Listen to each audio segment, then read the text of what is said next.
You know, actually, a lot of the time I am able to kind of fly under the radar whenever I have some shades, especially when I combine it with a hat. You know, sometimes if I just wear a hat, you know, you can kind of go a little bit incognito, but when you put the two together, like I can go to Disneyland and wear a hat and shades, and maybe 3 people, you know, may recognize me. So they have some really good eyes.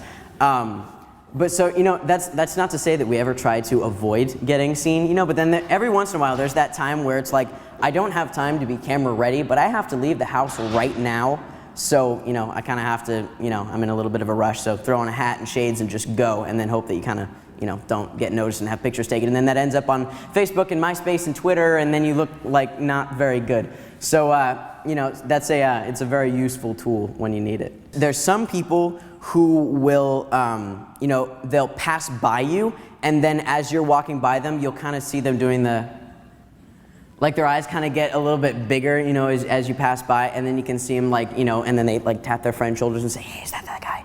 And so then sometimes, you know, they'll find a way to like circle around and then do it again, you know. So by that point I can kind of figure out that, you know, they know who I am, so I'll, you know, smile or wave or whatever.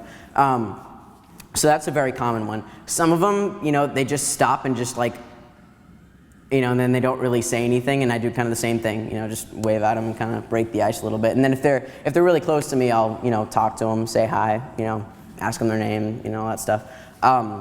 So that's another very, very common one. And then every once in a while, there's the very vocal fan who will do kind of the same stuff and then yell on a very loud level, you know, either Freddy or just, you know, you know, so it ranges a lot, but and honestly that's what makes it interesting. You know, every fan reaction is different, which I like.